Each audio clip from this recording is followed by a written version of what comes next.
ಸಕ್ಕ ಟೇಸ್ಟಿಯಾಗಿರೋ ಒಂದು ತಮಿಳ್ನಾಡು ಸ್ಟೈಲ್ ಸಾಂಬಾರು ಹೇಗೆ ಮಾಡೋದು ಅಂತ ತೋರಿಸ್ತಾ ಇದ್ದೀನಿ. ನಾನಿಲ್ಲಿ ಫಸ್ಟಿಗೆ ಸ್ವಲ್ಪ ಬಾಣಲಿಗೆ ಎಣ್ಣೆ ಹಾಕ್ಕೊಂಡು ಅದಕ್ಕೆ ಸಾಸಿವೆ, ಜೀರಿಗೆ, ಒಣಮೆಣಸಿನ್ಕಾಯಿ, ಕರಿಬೇವು ಹಾಕೋತಾ ಇದ್ದೀನಿ. ಅದಕ್ಕೆ ಸಾಂಬಾರು ಈರುಳ್ಳಿ ಎಕ್ಸ್ಟ್ರಾ ಟೇಸ್ಟ್ ಕೊಡುತ್ತೆ. ಅದಕ್ಕೊಂದು ಸ್ವಲ್ಪ ಹಿಂಗೆ ಹಾಕ್ಕೊಂಡು ನೀಟಾಗಿ ಮಿಕ್ಸ್ ಮಾಡ್ಕೊಳ್ಳಿ. ತರಕಾರಿ ನಾನಿವತ್ತು ಬದನೆಕಾಯಿ, ಆಲೂಗಡ್ಡೆ ಒಂದು 5 ನಿಮಿಷ ಮುಂಚೆನೇ ಬೇಯಿಸ್ಕೊಂಡಿರೋ ನುಗ್ಗೆಕಾಯಿನೂ ಹಾಕ್ಕೊಂಡು ನೀಟಾಗಿ ಮಿಕ್ಸ್ ಮಾಡ್ಕೋತಾ ಇದ್ದೀನಿ.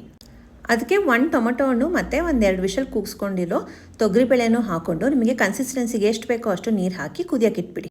ನಾನಿವತ್ತು ಮಸಾಲೆಗೆ ಕುಕ್ಕುಡ್ ಅವರ ತಮಿಳ್ನಾಡು ಲಂಚ್ ಸಾಂಬಾರು ಮಸಾಲಾನ ಬಳಸ್ತಾ ಇದ್ದೀನಿ. ನಿಜವಾಗ್ಲೂ ಹೇಳ್ತಾ ಇದ್ದೀನಿ, ಟೇಸ್ಟ್ ಮಾತ್ರ ಸಖತ್ತಾಗಿತ್ತು.